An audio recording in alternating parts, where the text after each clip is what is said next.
اللہ کے چار اعتبارات اللہ: ذات، صفات، افعال، آثار. تو ہم آثار کو سمجھ لیں. آثار میں ہم نے کیا دیکھا؟ اللہ ہی مالک ہے. ہم کیا دیکھیں؟ اللہ ہی مالک ہے. پھر ہم نے دیکھا ہمارے پاس کیا ہے؟ امانت ہے. اللہ ہی مالک ہے، کوئی مالک ہی نہیں ہے، اللہ ہی مالک ہے. تو ہمارے پاس کیا ہے؟ امانت ہے. تو ہم آج یہ دیکھیں گے ہم کیا ہے. پھر اللہ ہی مالک ہے، ہمارے پاس امانت ہے، ہم کیا ہے؟ اللہ ہی مالک ہے، ہمارے پاس امانت ہے، ہم کیا ہے؟ ہم مملوک ہے. ہمارے پاس جو کچھ بھی ہے امانت ہے. کائنات میں دو ذات ہے، ایک خالق کی ذات ہے، ایک مخلوق کی ذات ہے. اللہ کی ذات کیا ہے؟ اللہ مالک ہے. ہم کیا ہے؟ ہمارے پاس امانت ہے، ہم کیا ہے؟ ہم مملوک ہے. مملوک بولے تو کسے کہتے ہیں؟ غلام کو کہتے ہیں. ہم مملوک ہیں، ہم غلام ہیں. اب اس بات کا جتنا یقین ہوگا، جیسا کہ ابھی الحاج فیصل محیدی صاحب بڑے اچھے ایمان افروز طریقے سے بتایا کہ الایمان هو الیقین. اب ایمان یقین کا نام، یقین. اب یقین کیا ہونا ہمارے اندر؟ یہ باتوں کا یقین پیدا کرنا. آثار میں یہ باتوں کا یقین پیدا. انشاءاللہ آگے بھی انشاءاللہ آتے رہیں گی باتیں، مگر اب جتنی باتیں آ رہی ہیں اس کا یقین پیدا ہونا ہے. پہلی بات کیا ہو؟ اللہ ہی مالک ہے. ایک لیکچر ہو گیا اس کے اوپر، ہم اس کو ریپیٹ نہیں کریں. پھر ہم نے دوسرا دیکھا ہمارے پاس کیا ہے؟ امانت. اب ہم آج کیا دیکھیں گے؟ ہم کیا ہے؟ ہم مملوک ہے، ہم غلام ہیں. تو اللہ کے مالک ہونے کا یقین ہونا، ہمارے پاس امانت ہے اس کا یقین ہونا، اور ہم مملوک ہے اور ہم غلام ہے اس کا یقین ہونا. اب یقین کے درجے بھی بتایا انہوں نے. ایک دلم الیقین ہوتا ہے، ایک دلم الیقین ہوتا ہے، ایک علم الیقین ہوتا ہے، ایک عین الیقین ہوتا ہے، ایک حق الیقین ہوتا ہے. یقین کے چار مراتب ہیں، چار درجے ہیں یقین کے. تو ہم کس یقین میں آتے ہیں؟ دلم الیقین. حضور غوث اعظم تقی رضی اللہ تعالیٰ فرماتے ہیں جس نے صرف زبان سے کلمہ پڑھا اور دل میں اس کا کوئی اثر نہیں ہے، اس کا کوئی تصدیق نہیں ہے، دل سے اس کا کوئی تعلق نہیں ہے، تو آپ نے کہا یہ کلمہ پڑھنا منافقین کا کلمہ پڑھنا ہے. یہ منافقین کا کلمہ تھا. یہ منافقین کا کلمہ بتایا الفتح الربانی میں حضور غوث اعظم تقی. تو دلم الیقین جو ہے صرف زبان پر کلمہ، وہ منافقین کا کلمہ ہے. دلم الیقین، ڈولتے رہتا ہوں، اس کو یقین صرف زبان سے کلمہ ہے، اترا ہی نہیں دل میں. ایمان کی کتنی شرطیں ہیں؟ نبی کریم صلی اللہ علیہ وسلم ایمان کی دو شرطیں: اقرار باللسانی، تصدیق بالقلب. زبان سے اقرار کرنا، دل سے تصدیق کرنا، یہ دونوں چیزیں ہوتے ایمان ہے. اگر یہ دل کا تعلق نہیں ہے، صرف زبان سے ہے، وہ منافقین کا کلمہ ہے. حضور غوث اعظم رضی اللہ عنہ فتح الربانی بتا دیا. تو ایک دلم الیقین ہے. تو ہم دلم الیقین سے نکل کے علم الیقین کی طرف آ رہے ہیں الحمدللہ بحول تعالیٰ، اللہ تعالیٰ کی مدد سے، نبی کریم صلی اللہ علیہ وسلم کے ساتھ. تو علم الیقین کی طرف آ رہے ہیں. تو انشاءاللہ منافقین سے ہمارا نام انشاءاللہ نکل گیا اللہ تعالیٰ کی مدد سے. اللہ تعالیٰ کا فضل ہے، یہ نبی کریم صلی اللہ علیہ وسلم کا فضل ہے، ہمارا کچھ نہیں ہے. دلم الیقین ہے. پھر کیا ہے؟ علم الیقین ہے. اب علم الیقین لے کے آ رہے ہیں. علم الیقین میں کیا سیکھ رہے ہیں؟ علم سیکھ رہے ہیں اللہ ہی مالک ہے، ہمارے پاس امانتیں ہیں، اور میں کیا ہوں؟ مملوک ہوں، میں غلام ہوں. یقین پیدا ہونا. اب یہ جو غلامی کا یقین پیدا ہو گیا، جب مالک کا یقین ہوگا، امانت کا یقین ہوگا، تو غلامی کا یقین آئے گا. اب غلامی کا یقین ہو گیا تو غلامی کے یقین کے جو ہے نا دو کسوٹی ہے. غلامی کا یقین پیدا ہوا نہیں ہوا، اس کی دو کسوٹی ہے. ایک کسوٹی ظاہر کی ہے، ایک کسوٹی باطن کی. ظاہر کی کسوٹی کیسی ہے؟ باطن کی کیسی کسوٹی ہے؟ ظاہر کی کسوٹی دونوں پورے ہونا، ظاہر اور باطن. زبان سے اقرار، دل سے تصدیق. تو ظاہر کی اور باطن کی جب دونوں کسوٹی مکمل ہوگی، وہ یقین کامل ہے، سمجھ میں آئے گا. تو یقین جو ہے نا، یقین کے بھی کتنے قسم؟ چار قسمیں ہو گئے. ایک دلم الیقین ہو گیا، ایک علم الیقین ہو گیا، ایک عین الیقین ہو گیا، ایک حق الیقین ہو گیا. اب علم الیقین کی طرف آ رہے ہیں. علم الیقین کا تعلق ایمان سے ہے، عین الیقین کا تعلق احسان سے ہے، حق الیقین کا تعلق کس کا ہے؟ متقی سے. تقوی اختیار کر لیا اس نے، تقوی والا ہے، متقی ہے. اور اللہ تعالیٰ کے پاس مکرم متقی ہے. اللہ تعالیٰ کے پاس مکرم کیا ہے؟ متقی ہے. اور جو تقوی اختیار کر لیتا ہے اللہ تعالیٰ اس کو توحید عطا فرماتا ہے اور نبی کریم صلی اللہ علیہ وسلم کی رسالت عطا فرماتا ہے. اس کا تحفہ ہے وہ جو متقی بن جاتا ہے اللہ تعالیٰ اس کو دو تحفے عطا فرماتا ہے, اس کو توحید بھی عطا فرماتا ہے, اس کو رسالت بھی عطا فرماتا ہے. میں نے توحید کی پہچان آ جاتی ہے, اس کو رسالت کی پہچان آ جاتی ہے, اللہ کو بھی پہچاننے والا بن جاتا ہے, رسول اللہ کو بھی پہچاننے والا بن جاتا ہے, اور دنیا میں پہچان کے خبر میں جواب دینے والا بن جاتا ہے. تو اب کیا ہے, دو چیزیں, ایک ظاہر سے بھی ہونا, ایک باطن سے بھی ہونا. ظاہر میں کیا ہونا ہے, تصدیق ہونا. تصدیق ہونے کے لیے کیا چاہیے, دو چیزیں چاہیے, جاننا اور دیکھنا. دو چیزیں باطن کے لیے, یقین پیدا ہونے کے لیے باطن میں یقین, دو چیزیں چاہیے.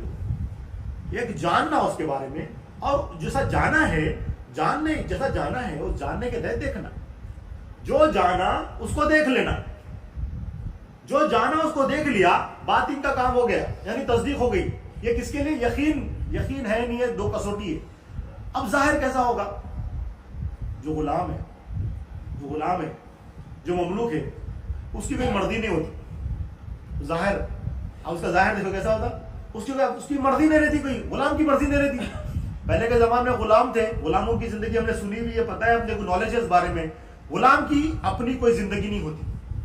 اس کا صبح میں اٹھنا آقا کی مرضی سے, رات میں سونا آقا کی مرضی سے, اس کا لباس آقا کی مرضی سے, اس کا کھانا آقا کی مرضی سے, کھانے کا ٹائم آقا کی مرضی سے, اس کا چلنا پھرنا آقا کی مرضی سے. اس کے بچے بھی غلام ہوتے, ان بھی غلام ہوتا, اس کے بچے بھی غلام ہے. غلام کی زندگی تھی, غلام کے بچے بھی غلام ہوتے.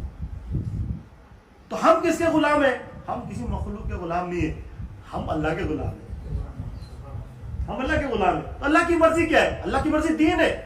تو اگر ہم اللہ کے غلام بن گئے, مملوک بن گئے, تو ہمارے اوپر اللہ کی مرضی چلنا, اپنی مرضی دے رہنا. اب یہ جو یقین کر لیا اللہ مالک ہے, یہ ملک میرے پاس, ملک میری نہیں امانت ہے, اور میں غلام ہوں, تو ظاہر میں یہ اس کی کسوٹی ہے. اگر ہمارے اندر یہ ظاہر میں کسوٹی ہے, مبارک بات ہو, ظاہر کامیاب ہو گیا. اگر باطن میں یہ کسوٹی ہے کہ جانتے ہیں اور دیکھتے ہیں, کیا دیکھتے ہیں کیا جانتے ہیں, اللہ ہی مالک ہے, یہ ملک ہے اور میں غلام ہوں, یہ دیکھتے رہتا ہے, جانتے رہتا ہے, یہ باطن کی کسوٹی مکمل ہوگی. اس کی باطن کی کسوٹی کیا ہے, جانتے رہنا ہے ہمیشہ اللہ ہی مالک ہے, امانت ہے, میں تو غلام ہوں, میں تو غلام ہوں. اب جو اللہ کا جب غلام بن جاتا ہے نا, کہ اللہ تعالیٰ کرے میں الہ ہوں نا, اگر تو میرا غلام ہے, تیری حفاظت میری ذمہ داری, تیری حاجتیں پوری کرنا میری ذمہ داری, تیری حاجتوں کو بھی جانتا ہوں, اور میں ایسا مالک ہوں کہ میں اپنی ملک کو اپنے قبضے میں رکھتا ہوں, کسی اور کے قبضے میں نہیں دیتا. اگر تو ملک بن گیا میری, مملوک بن گیا میری, اگر تو میرا غلام بن گیا, میری حفاظت میں آ گیا. اللہ تعالیٰ قرآن میں ارشاد فرماتے, اللہ کے حلقے کو مضبوطی سے تھام لو, اللہ کی رسی کو مضبوطی سے تھام لو. یہ کیا ہے, اللہ کے حلقے میں آ جاؤ, اللہ کے حلقے کو مضبوطی سے تھام لو, اللہ کی رسی کو مضبوطی سے تھام لو. یہی ہے کہ مملوک بن جا, تو بس مملوک بن گیا, اللہ کے حلقے میں آ گیا, اللہ کی رسی کو مضبوطی سے تھام لیا اس نے. اب اللہ تعالیٰ اس کو اپنی حفاظت میں رکھتے, اللہ تعالیٰ اس کی تمام حاجتیں پوری کرتے, اور یہ مانگنے سے پہلے اس کو عطا فرماتے. اب اس نے اللہ کی مرضی پہ لباس پہنا نا, اللہ تعالیٰ اپنی مرضی سے اس کو لباس عطا فرماتے. یہ اللہ کی مرضی سے کھانا شروع کیا, اللہ تعالیٰ اپنی شان سے اس کو کھلاتے. یہ اللہ کی مرضی سے اٹھ رہا ہے, تو اللہ تعالیٰ اس کو جو نا زندگی میں نا اپنی شان سے اس کو زندگی گزارتے. یہ اللہ کی مرضی سے سو رہا ہے, تو اللہ تعالیٰ اپنی شان سے اس کو سلاتے. یہ اللہ کی مرضی سے ہو گیا نا, یہ غلام بن گیا ہے. اب ان غلام بن گیا, تو اللہ تعالیٰ تو ایسے مالک ہے, قدردار ہے. یہ دنیا داری کی طرح, دنیا کے مالک کی طرح نہیں ہے کہ کیا کرے, تو یہ تو تمہاری ڈیوٹی تھی, تم ایکسٹرا کیا کرے بتاؤ, تم ویلیو ایڈیشن کیا کرے بتاؤ, یہ بیکار بات ہے. مگر یہ اللہ تعالیٰ ایسے قدردار ہے, خالی بندہ کتنے بھی گناہ کر کے ندامت کے ساتھ آنسو بہا لیا, تو اللہ تعالیٰ اس آنسوؤں کو اٹھا کے رکھ لیتے. قیامت کے دن اسی آنسوؤں سے دوزخ کی تپش کو کم کریں گے, گناہ گاروں کے آنسو. اللہ کے رسول کے پاس وہ آنسوؤں کی بھی قدر ہے. گناہ گار اللہ کی نافرمانی کر کے آیا, اللہ کی نافرمانی کر کے آ کے 2 آنسو بہا لیا, اللہ تعالیٰ اس آنسوؤں کو, جبرائیل علیہ السلام کے بعد وہ کٹورا ہوگا جس میں آنسو ہوں گے گناہوں کے, گناہ گاروں کے جو آنسو ہیں, جبرائیل علیہ السلام حفاظت کے ساتھ قیامت کے دن تک لے کر رکھیں گے اس کو. تو یہ اللہ تعالیٰ کا ایک ایک چیز کی قدر ہے.